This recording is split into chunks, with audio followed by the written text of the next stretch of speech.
This is a short problem session where we will address some problems on the Cauchy-Riemann equations and its implications. Recall that we had defined the Vertinger derivatives in the following manner. So, recall that given omega contained in C, a domain, and F, a map from omega to C, which is differentiable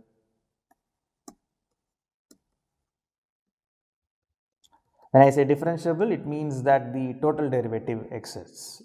The function is real differentiable. Total derivative exists. Then the Vertinger derivatives were defined in the following manner.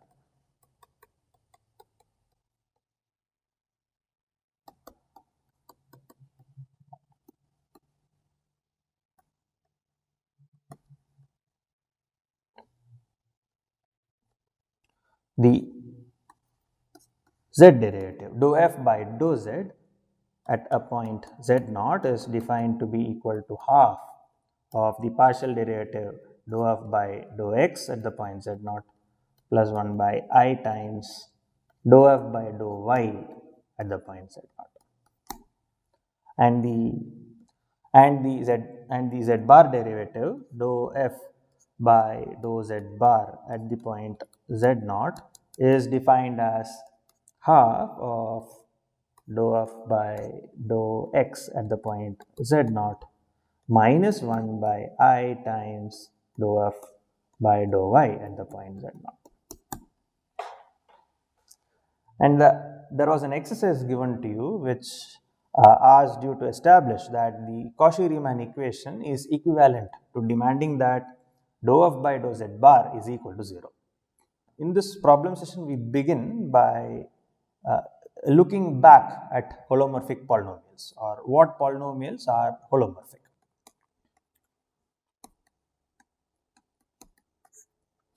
Let f be a polynomial in z and z bar given by the following formula.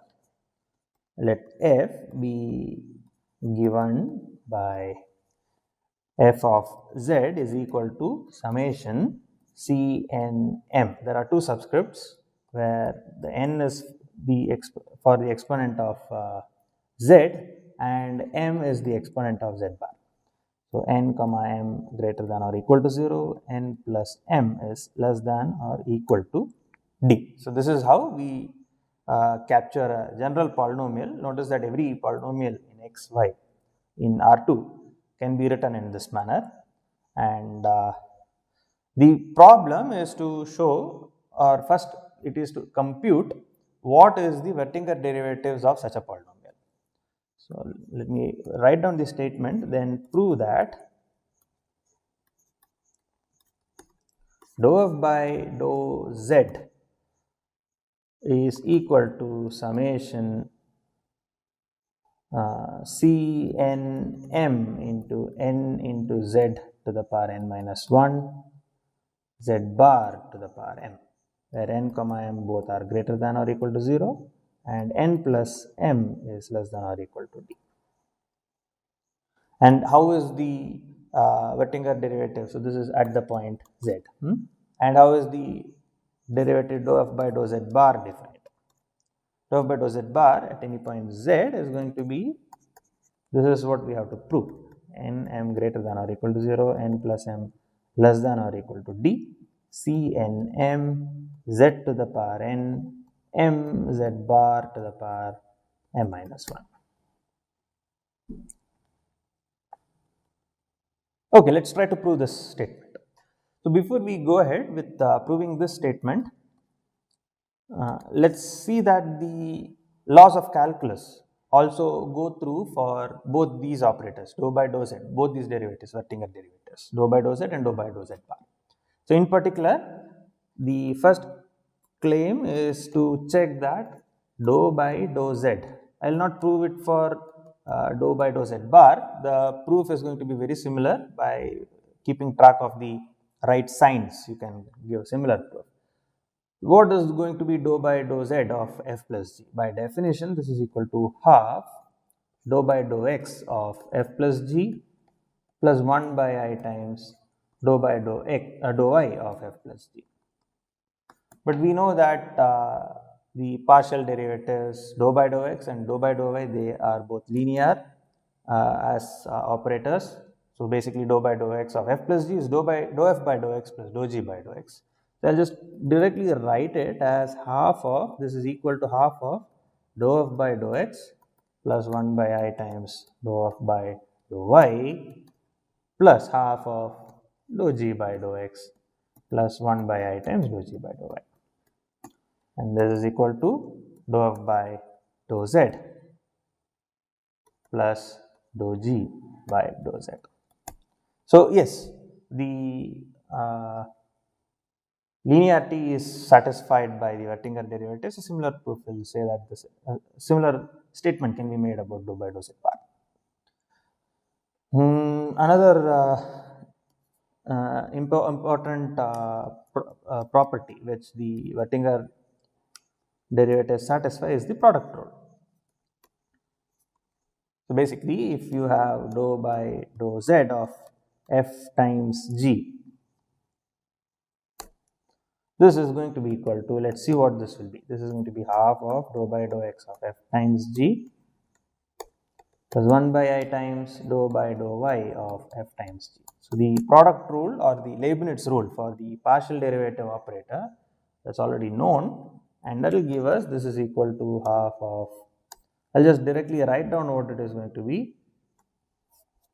This is going to be f times, or maybe let me not skip steps. This is going to be f dou g by dou x plus g dou f by dou x plus 1 by I times f dou g by dou y plus g dou f by dou y. And accumulating the correct terms, this is going to be f times half dou g by dou x plus 1 by I times dou g by dou y plus g into half dou f by dou x plus 1 by I times dou f by dou y. And that's going to be equal to f times dou f by dou z plus g times dou f times dou g by dou z plus g times dou f by dou z. A similar proof can be given for the operator z bar as well. Okay, now let's get to the problem. The problem, let me remind you what the problem was. The problem was to prove that the polynomial in z and z bar given by summation c n m z to the power n, z bar to the power n, when we compute the Oettinger derivative with respect to z, we get the first expression, and this second expression of is for the Oettinger derivative with respect to z bar. So I'll just prove this part. The other part is analogous, and I'll leave it to you to write it down. Let's just compute the Oettinger derivative of dou f by dou z. Okay, so f of z, so let f of z be equal to summation c n m z to the power n z bar to the power n. All right, so if we look at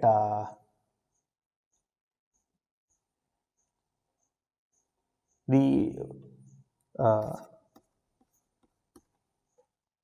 Oettinger derivative dou by dou z of f at the point z, by what we have just established, this is just going to be equal to summation c n m dou by dou z of z to the power n times z bar to the power n.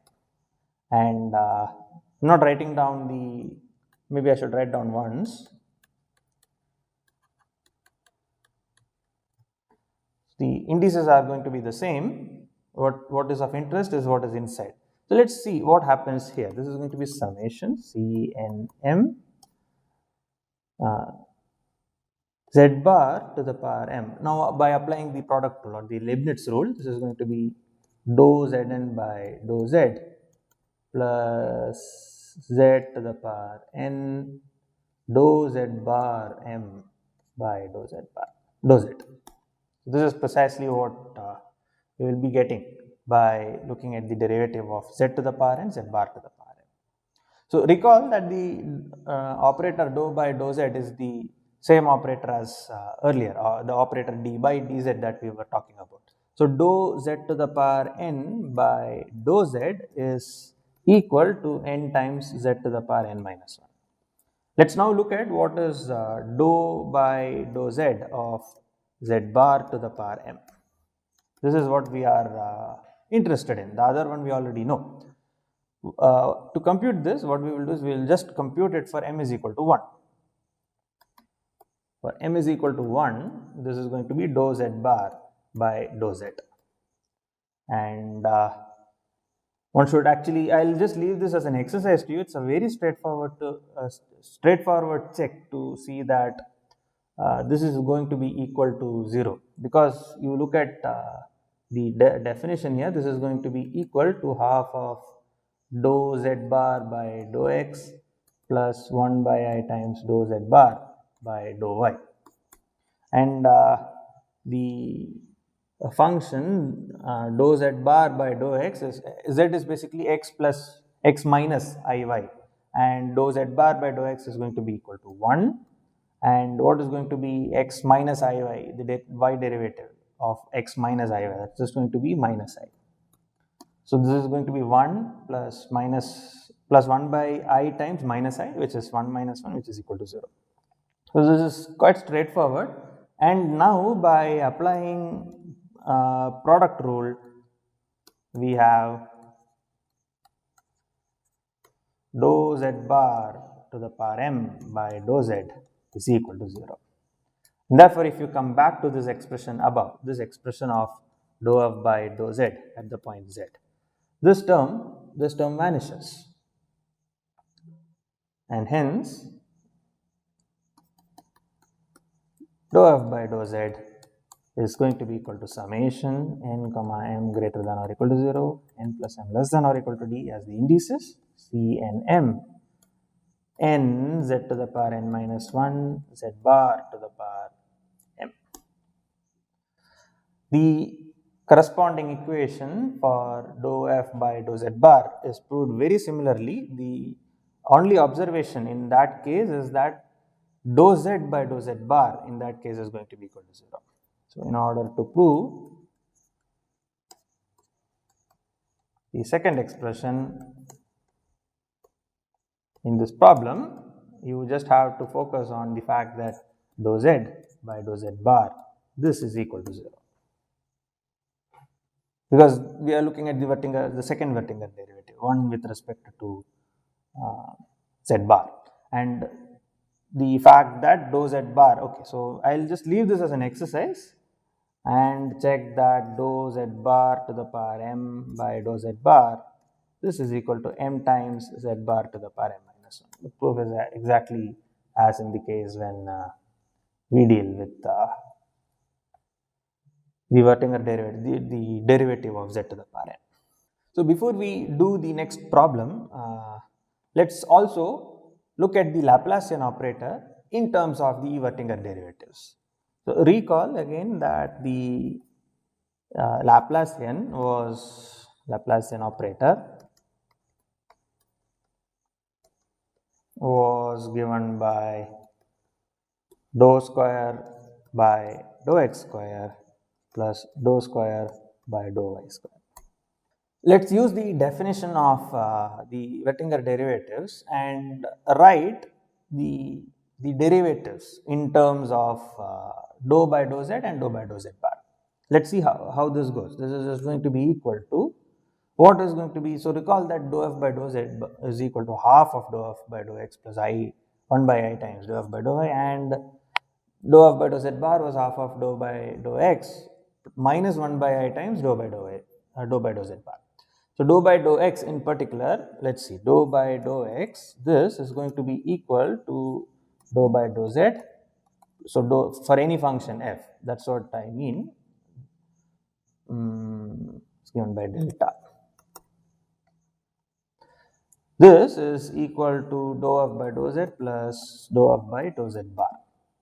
Check that this is exactly what the Oettinger derivatives will give. This is half of dou f by dou x plus 1 by I times dou f by dou y. This is half of dou f by dou x minus 1 by I times dou f by dou y. And what will be dou f by dou y? This is going to be equal to dou f by dou z minus dou f by dou y, and we have to be careful because this is going to be I times dou f by dou y. Okay, so let's now look at what is going to be dou square f by dou x square. That is just going to be equal to dou by dou x of whatever was there, and dou by dou x of this is going to be equal to dou by dou z of dou f by dou z plus dou f by dou z bar plus dou by dou z bar of dou f by dou z plus dou f by dou z bar.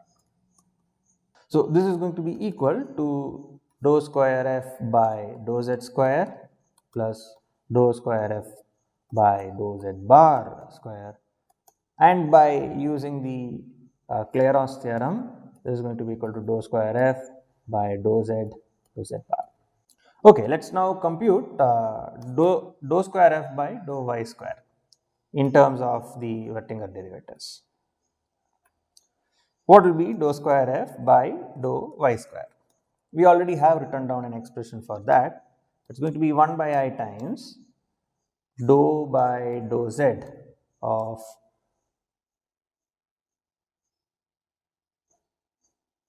1 by I times dou f by dou z minus dou f by dou z bar.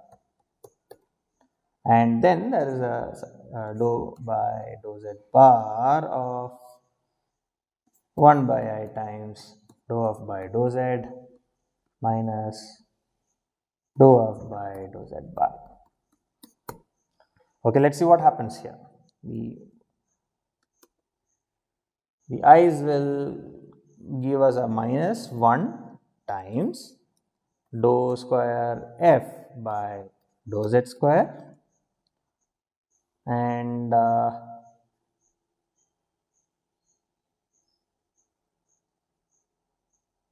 yeah, I missed a bar here. There should be a bar here, and there's going to be a minus of dou square f, or rather by dou z bar. There will be two of these by Clairaut's theorem, and then there is a dou square f by dou z bar square.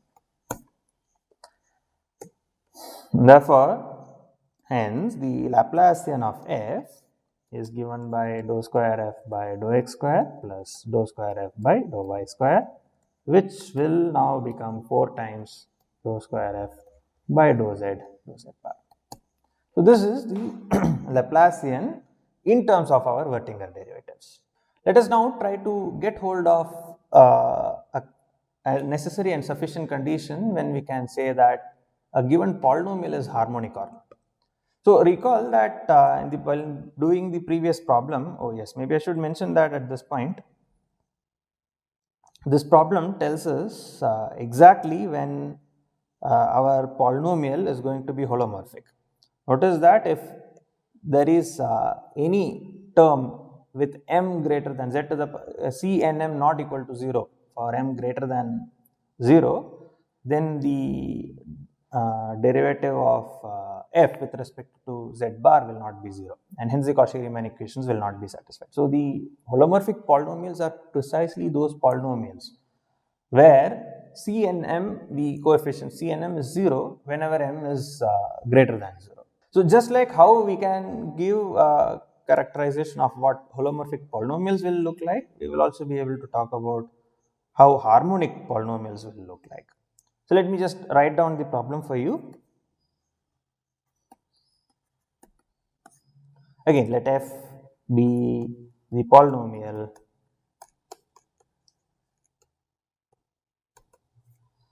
f of z equal to summation c n m z to the power n z bar to the power m.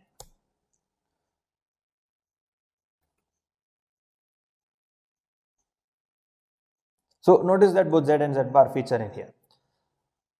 The polynomial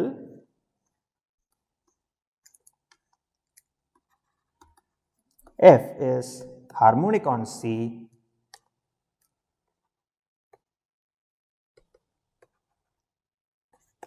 if and only if C and M is equal to 0 whenever both n comma m are positive. The necessary and sufficient condition is that at least one of n and m should be 0. There cannot be polynomials of the type z to the power 2, z bar to the power 3.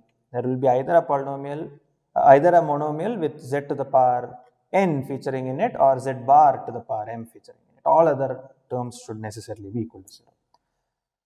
Well, we have already done the hard work to prove this, so the proof is now going to be quite straightforward.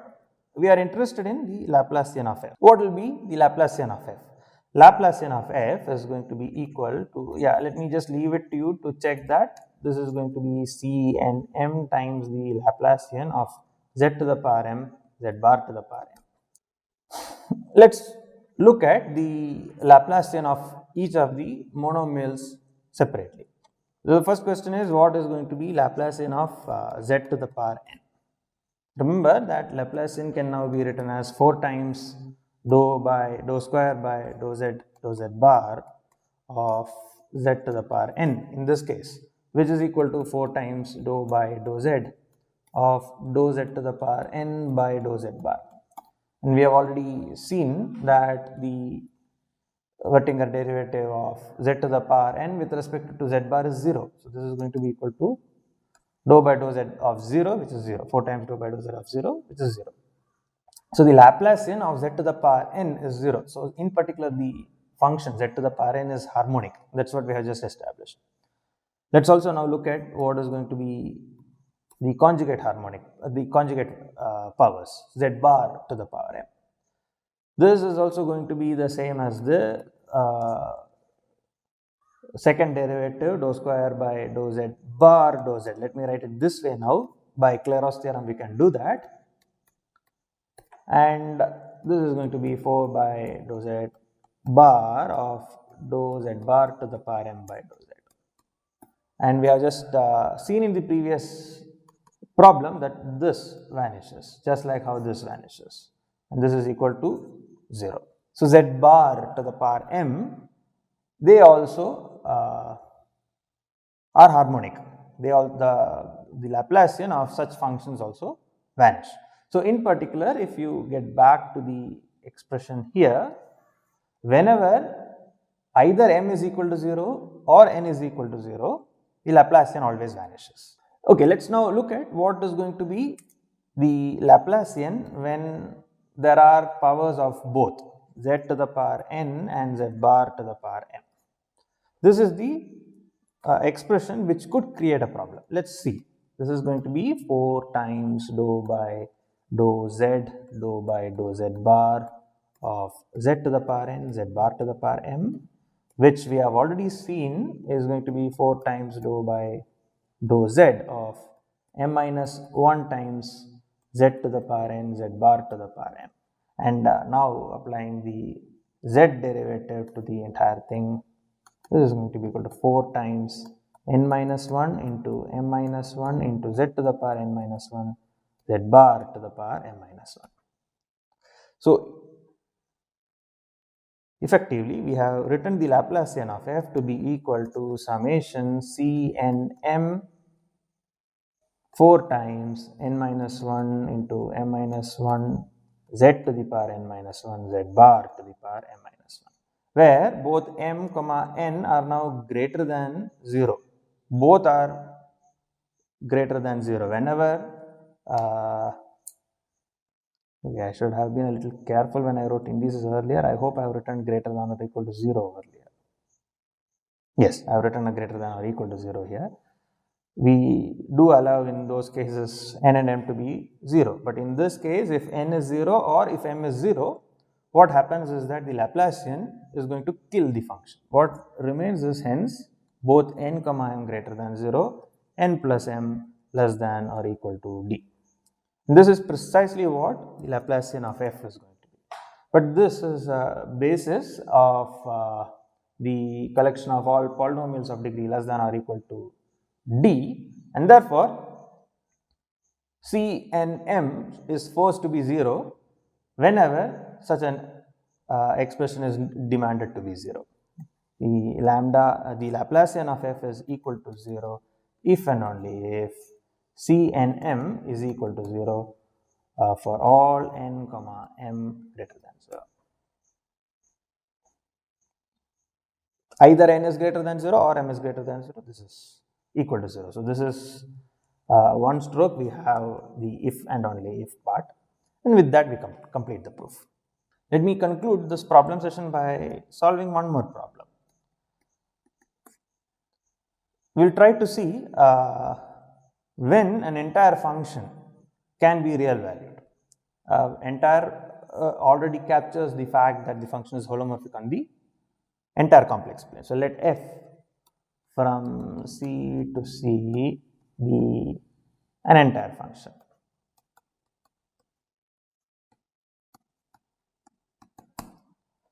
Then f is real valued. That means it takes only values on the real line only if f is constant.